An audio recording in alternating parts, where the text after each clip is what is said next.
Lorsque le rapport d'autopsie du CRS de Dale Earnhardt a finalement été rendu public, les détails troublants qu'il contenait ont choqué à jamais le monde de la course automobile. Dale Earnhardt Sr., connu sous le nom de The Intimidator, était un pilote NASCAR intrépide qui semblait imbattable sur la piste.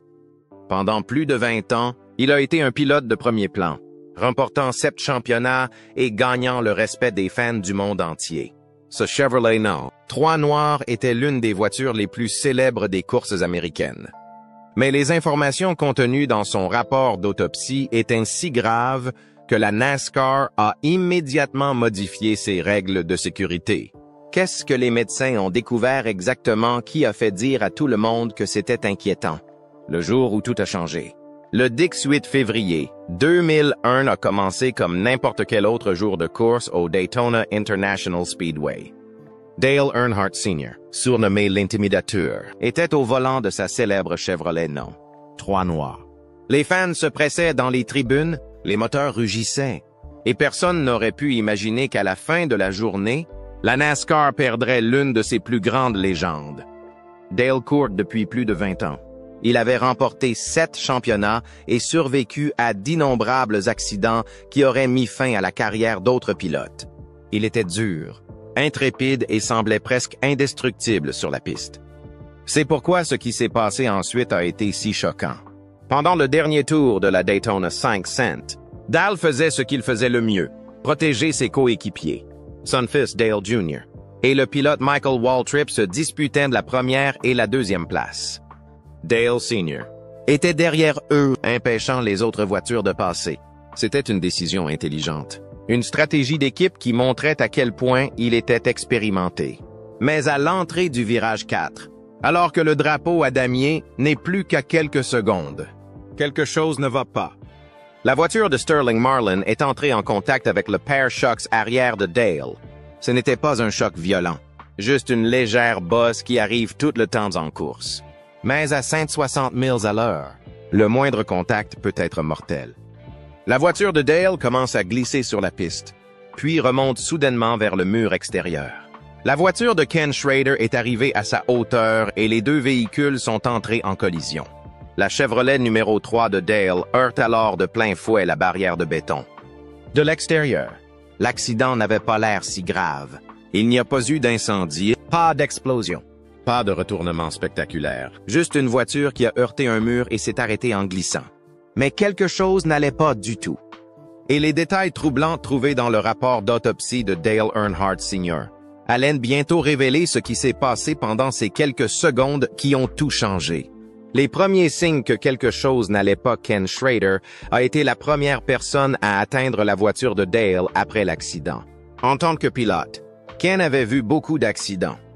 Il savait à quoi ressemblait un accident normal, et il savait comment les conducteurs agissaient généralement après avoir heurté le mur.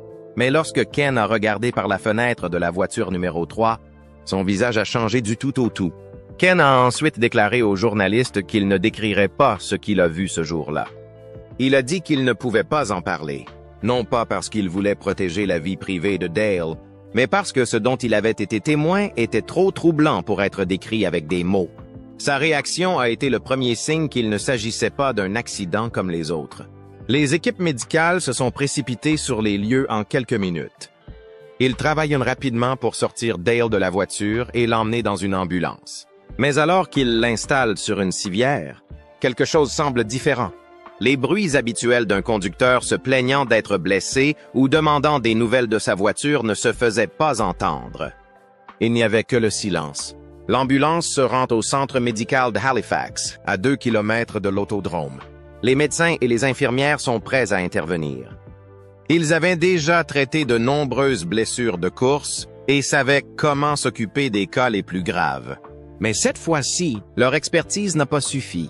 Alors que les fans célébraient la victoire de Michael Waltrip et la 2e place de Dale Jr., une histoire bien plus sombre se déroulait à l'hôpital.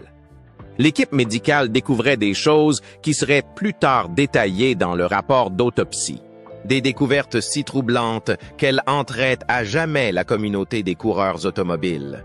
À Dick Septic-Seasman, Heure de l'Est, les médecins ont fait l'annonce qui a changé l'histoire de la NASCAR. Dale Earnhardt Sr. était mort. L'homme qui semblait invincible, qui avait survécu à tous les défis que le sport pouvait lui lancer, n'était plus. Mais le véritable choc était encore à venir lorsque l'autopsie a révélé exactement comment cela s'était produit. Le mystère de l'accident. Après l'annonce de la mort de Dale, tout le monde voulait des réponses. Comment un accident d'apparence aussi anodine a-t-il pu tuer l'un des pilotes les plus endurants de l'histoire de la NASCAR? L'accident s'est produit si rapidement que même les caméras de télévision l'ont à peine filmé. La plupart des fans présents dans les tribunes n'ont réalisé que bien plus tard que quelque chose de grave s'était produit. Les responsables de NASCAR ont immédiatement commencé à enquêter sur tous les détails de l'accident. Ils ont étudié les séquences vidéo sous plusieurs angles, examinant chaque image pour comprendre ce qui s'était passé. Ils ont examiné les dommages subis par la voiture, l'angle d'impact et la vitesse à laquelle Dale a heurté le mur. Tout semblait normal pour un accident de course, jusqu'à ce qu'ils commencent à creuser. La voiture elle-même racontait une histoire étrange. Les dommages n'étaient pas aussi graves que les accidents dont d'autres pilotes s'étaient sortis. Le poste de pilotage semblait à peu près intact. Le volant était toujours en place. Même le siège semblait être correctement positionné. De l'extérieur, cela ressemblait au genre d'accident qui aurait dû se solder par une ou deux fractures, et non par la mort. Mais les apparences peuvent être trompeuses. Et les détails gênants trouvés dans le rapport d'autopsie de Dale Earnhardt Sr. allaient bientôt expliquer pourquoi cet accident, auquel on pouvait apparemment survivre, s'est avéré fatal. Les conclusions du médecin légiste allaient révéler que les véritables dégâts n'étaient pas visibles de l'extérieur.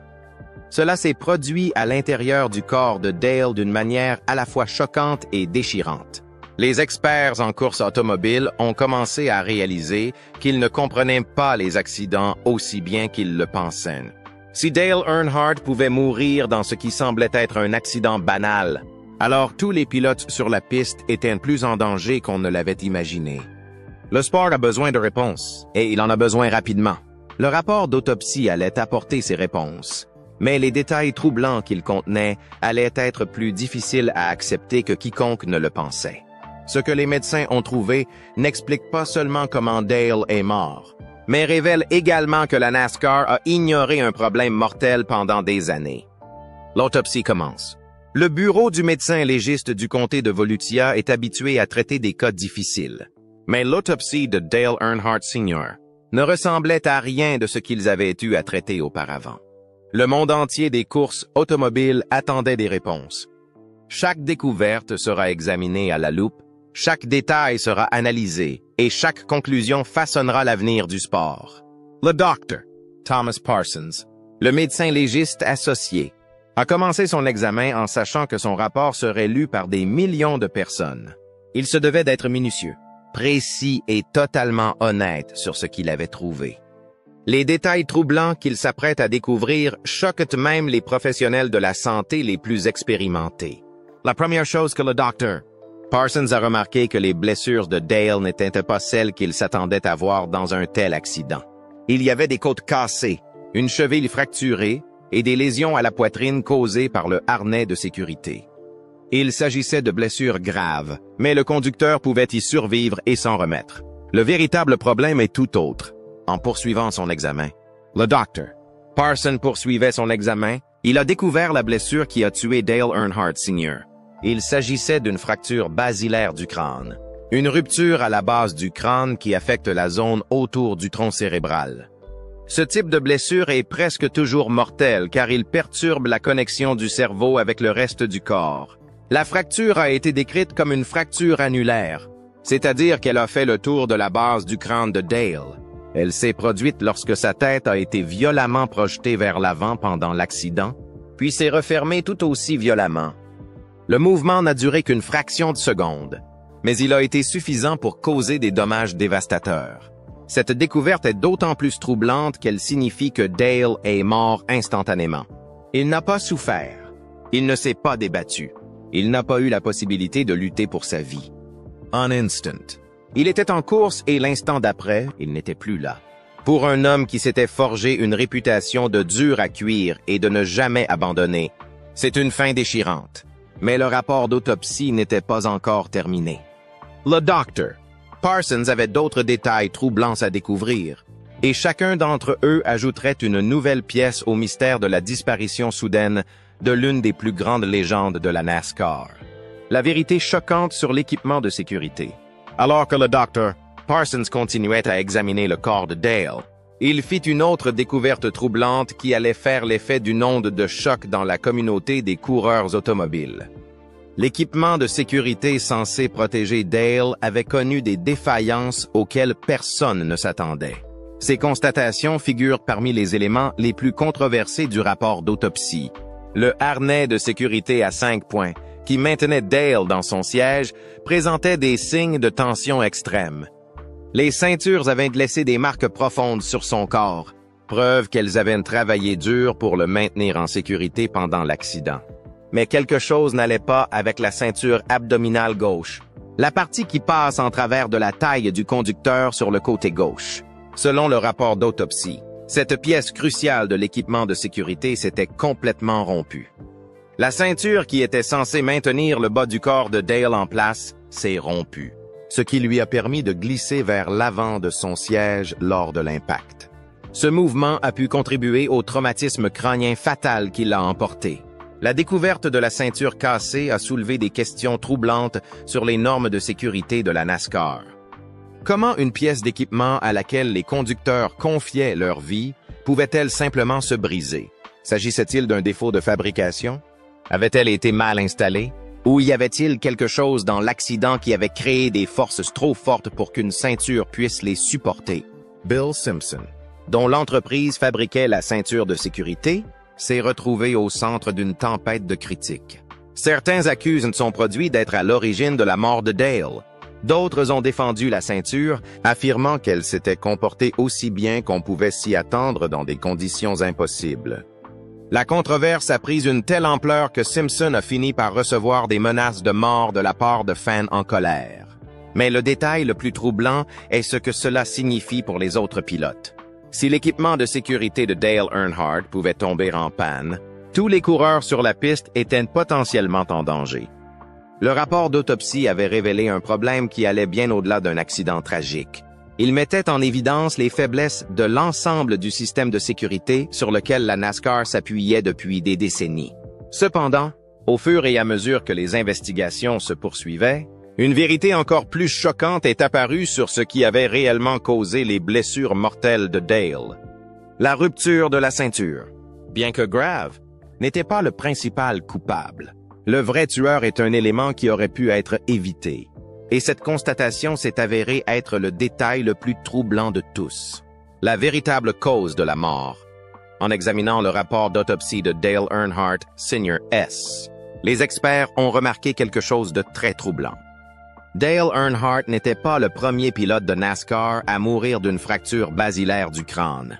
En fait, 3 autres pilotes avaient subi le même type de blessure mortelle dans les mois précédents le Daytona 500. Adam Petty, Kenny Irwin et Tony Roper.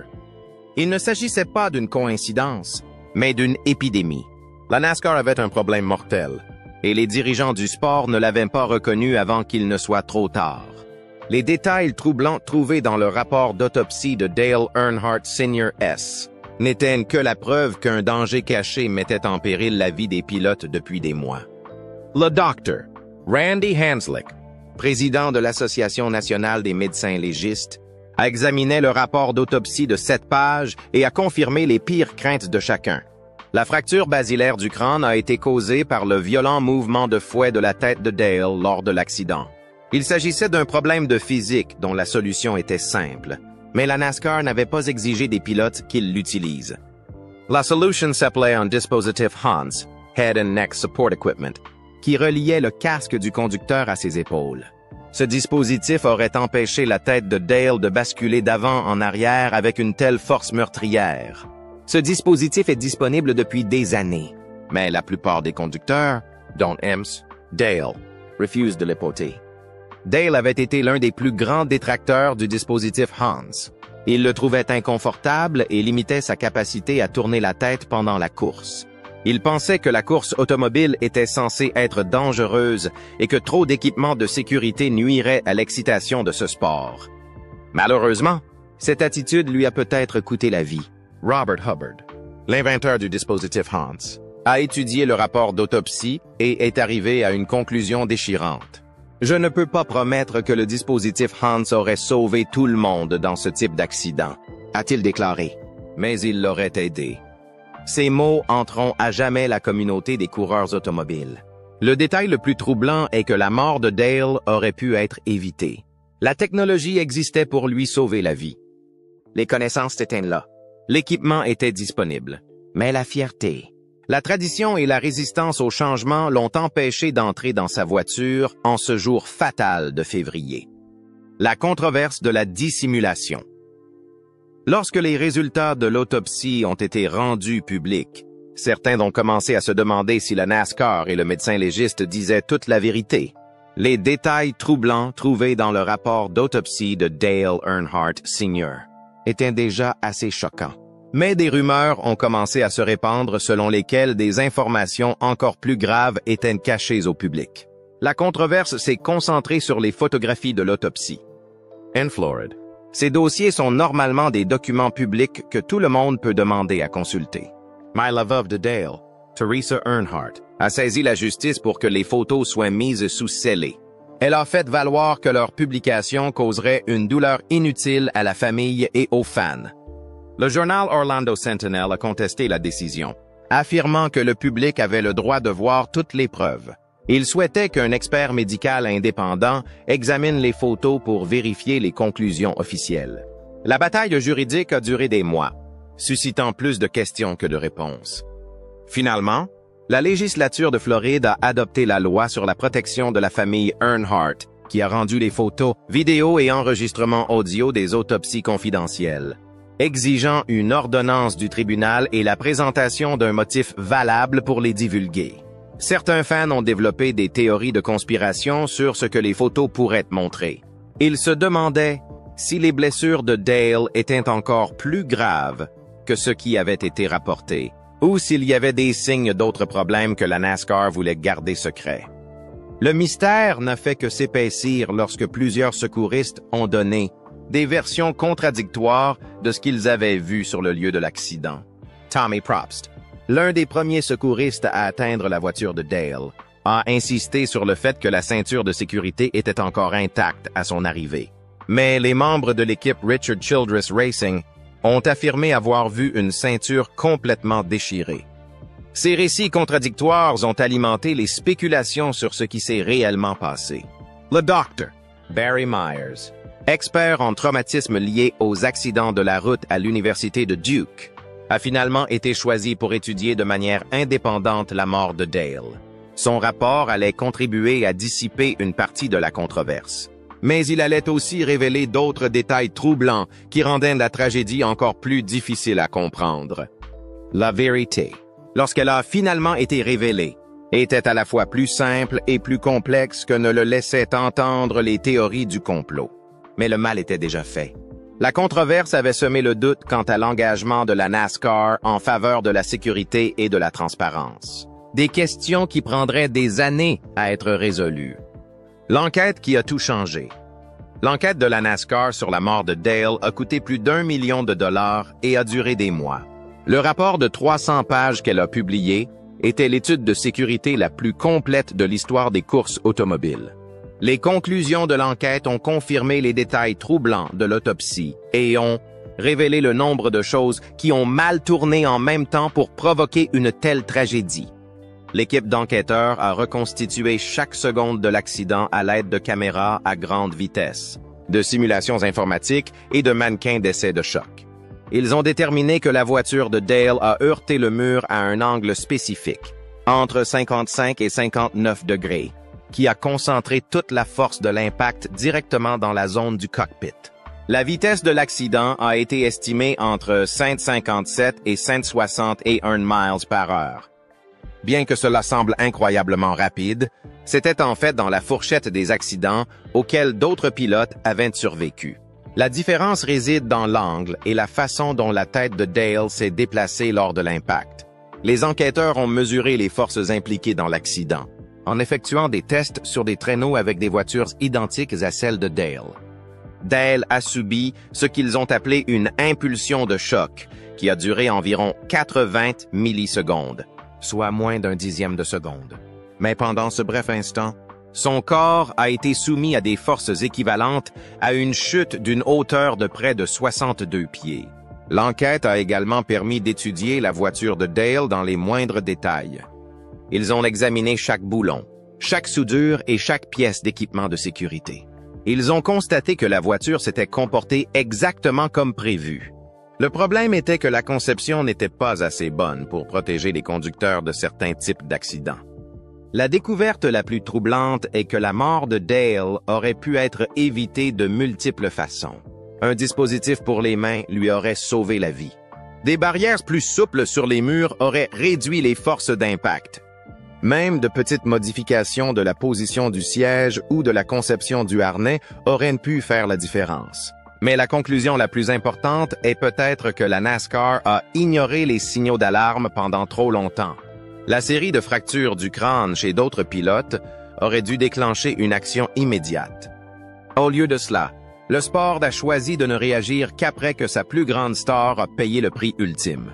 Les conclusions de l'enquête allaient conduire à la plus grande révolution en matière de sécurité dans l'histoire de la NASCAR. Mais elles sont arrivées trop tard pour Dale Earnhardt Sr.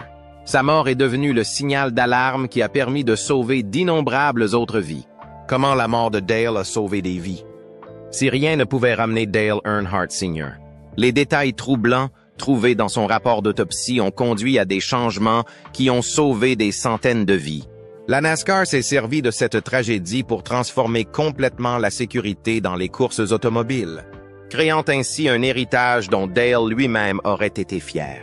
Quelques mois après la publication du rapport d'autopsie, le dispositif Hans est devenu obligatoire pour tous les pilotes de la NASCAR. L'équipement que Dale avait refusé de porter est désormais obligatoire. Chaque pilote qui monte dans une voiture de course sera protégé par la technologie qui aurait pu sauver la vie de l'intimidateur. La NASCAR a également introduit des barrières plus sûres sur chaque circuit. Parois souples en acier et en mousse qui absorbent l'énergie de l'accident au lieu de la renvoyer vers la voiture. Ces barrières réduisent les forces d'impact jusqu'à 70%, ce qui permet de survivre à des accidents qui auraient été fatals. Les voitures elles-mêmes ont été entièrement redessinées avec la sécurité comme priorité absolue. La voiture de demain est dotée d'un cadre plus large, d'un habitacle renforcé et de matériaux absorbant l'énergie. Les sièges des conducteurs ont été éloignés des portes et les arceaux de sécurité ont été renforcés grâce aux enseignements tirés de l'accident de Dale. L'intervention médicale a également été révolutionnée. La NASCAR a imposé l'installation d'enregistreurs de données d'accident dans chaque voiture, ce qui permet aux médecins d'obtenir des informations instantanées sur les forces en présence lors d'un accident. Les unités médicales mobiles ont été modernisées et de nouveaux protocoles ont été établis pour le traitement des blessures à la tête et au cou. Les résultats parlent d'eux-mêmes. Depuis la mort de Dale Earnhardt Sr., est décédé en 2001. Aucun pilote n'a perdu la vie au cours d'une compétition dans les 3 principales séries de NASCAR. Il y a eu des accidents spectaculaires, des voitures qui se sont retournées et ont pris feu, et des impacts qui semblaient bien pires que l'accident de Dale. Mais tous les pilotes s'en sont sortis. Des pilotes comme Ryan Newman, qui a survécu à un terrible accident à Daytona en 2020, doivent leur vie aux améliorations apportées à la sécurité à la suite de l'étude du rapport d'autopsie de Dale. La voiture de Newman s'est retournée à près de 200 miles à l'heure et a été percutée par un autre véhicule alors qu'elle était à l'envers. Mais il est sorti de l'hôpital seulement 2 jours plus tard. Dale Earnhardt Jr. a souvent dit que la plus grande victoire de son père n'était pas l'un de ses 7 championnats ou l'une de ses 76 victoires en course. C'est la révolution de la sécurité que sa mort a inspiré. Chaque fois qu'un pilote survit à un accident qui lui aurait été fatal en 2001, l'héritage de Dale Sr. se renforce. Les détails troublants contenus dans le rapport d'autopsie de Dale Earnhardt Sr. étaient déchirantes à lire, mais ils ont servi de base à l'ère la plus sûre de l'histoire de la course automobile. Si les fans regrettent toujours la conduite féroce et l'esprit de compétition de l'intimidateur, ils peuvent se consoler en sachant que sa dernière contribution au sport a été de sauver la vie des générations futures de coureurs. La NASCAR a appris qu'aucune tradition, aussi sacrée soit-elle, ne vaut une vie humaine. Le sport qui célébrait autrefois le danger célèbre aujourd'hui la survie, et ce changement a permis d'améliorer les courses pour tous ceux qui y participent. Ce qui a commencé comme une perte tragique est devenu le catalyseur de la plus grande révolution en matière de sécurité dans l'histoire du sport d'automobile. Aujourd'hui, chaque pilote qui se sort d'un accident doit sa vie aux leçons tirées de cette journée déchirante de février 2001. Selon vous, quel est le changement le plus important en matière de sécurité qui a découlé de la mort de Dale? Et comment pensez-vous que la NASCAR serait différente aujourd'hui si cette tragédie n'avait jamais eu lieu? Faites-nous part de vos réflexions.